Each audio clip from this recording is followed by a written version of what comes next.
Hey guys, Jacob Howard here, and today we're going to look at what drone laws you need to abide by with your DJI FPV drone. If you have been flying stabilized drones up until this point, and you know the rules applied there, you will still want to watch this video because some of these rules apply more specifically to FPV pilots, and you may not have heard of them before. So let's jump into the laws. I know it's not the most fun subject to talk about, but it is one we really all should know in order to keep the FPV hobby as free and unrestricted as possible. We all need to fly responsibly. We will be going over the official FAA guidelines that can be found at www.faa.gov.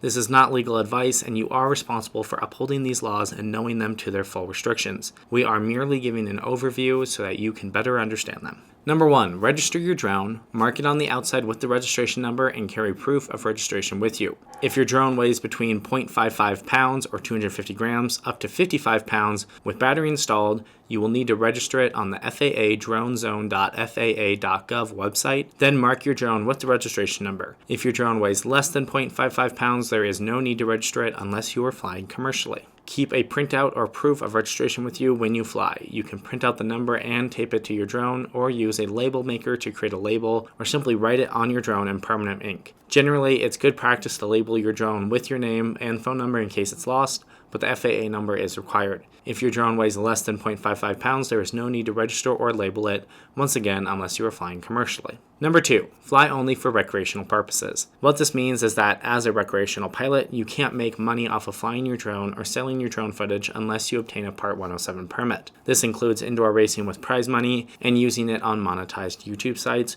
or using it in portfolio or promotional material to get paying jobs. Number 3, fly your drone at or below 400 feet above the ground when in uncontrolled Class G airspace. Now, as tempting as it is to blast off and see how high your drone can go, it's not a good idea. Class G airspace is typically the airspace close to the ground around 1,200 feet or less. But with your drone, you're limited to 400 feet. What this rule doesn't say is you're really limited to 400 feet from any point of the ground or man-made object. So, for example, if there's a mountain or man-made object that is 1,000 feet tall, you are limited to 1,400 feet. You just have to stay within 400 feet of that object at all times. Now, this means you can't just start off, fly up 1,400 feet, and then approach the object. You would actually need to approach it within 400 feet, then you could climb up to 400 feet above or around the object. Number 4, obtain authorization before flying in controlled airspace, such as Class B, C, D, and E. You can obtain authorization in 3 ways: the LAANC, the FAA's drone zone, or a written agreement with the FAA for fixed flying sites.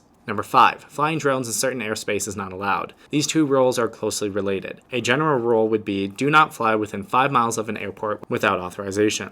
However, there are also areas where flying is not allowed at all, such as national parks, around certain government buildings, military installations, and critical infrastructures. Conventional maps that show the different classes of airspace can be very confusing and hard to read, so the best way to know where you can and can't fly would be to download an app that is kept up to date with all the restricted locations. Some of these apps are Kitty Hawk, AirMap, and Before You Fly. We recommend Kitty Hawk or AirMap because they are updated on a regular basis and fairly easy to use. Number 6, keep your drone within your visual line of sight or within the visual line of sight of a visual observer who is co-located, physically next to, and in direct communication with you. Now, when flying FPV, you are unable to keep visual line of sight to your drone, so you are legally required to have a visual observer that can keep an eye on your drone and can warn you if people or manned aircraft enter the area. The handy ADS-B receiver on the DJI FPV drone does not exclude you from having a spotter. Number 7, do not fly at night unless your drone has lighting that allows you to know its location and orientation at all times. Besides the fact that you can't really get good footage at night with an FPV drone, you need to make sure your drone has all the FAA regulated lights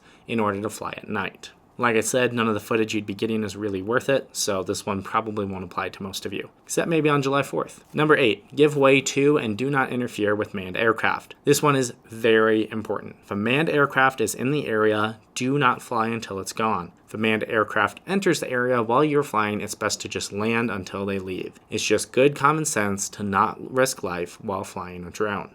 Number 9, never fly over any person or moving vehicle. This is another good common sense rule. If something were to go wrong with your drone, even though it may be fairly lightweight, it can still cause serious injuries to people, property, or even cause a vehicle collision. Number 10, never interfere with emergency response activities such as disaster relief, any type of accident response, law enforcement activities, firefighting, or hurricane recovery efforts.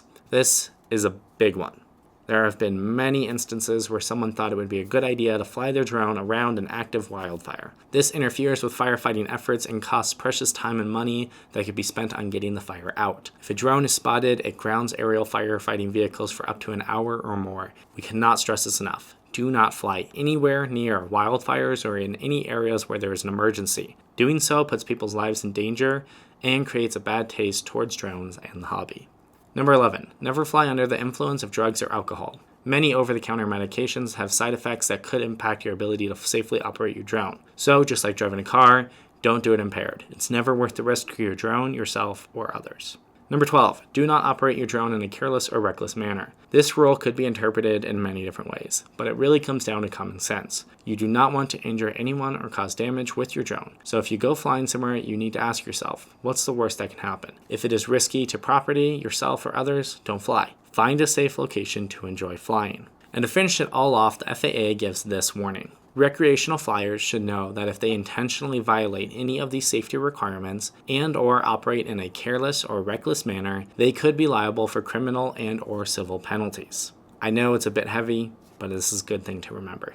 Now real quick, let's talk a little bit about the Part 107 permit. The Part 107 permit is an FAA issued permit that allows drone use for commercial purposes. It basically follows all the rules that we've already talked about, but has some additional rules and regulations. To obtain the Part 107 permit, you need to be 16 years or older and will need to pass an aeronautical knowledge test. To find out more about the Part 107, follow the link posted in the description below. We also have partnered up with Altitude University, one of the leading courses on the Part 107 test, to give our students a generous discount. You can find out more about that below as well. So as FPV pilots, we all need to try and keep and follow these rules. Doing so will keep the hobby free for everyone to enjoy, and above all, help keep everyone safe. And again, as we mentioned earlier, it is your responsibility to know the laws. Please go to and study the laws at the FAA.gov website for yourself. And as always, if you have any questions, definitely let us know, and have fun flying.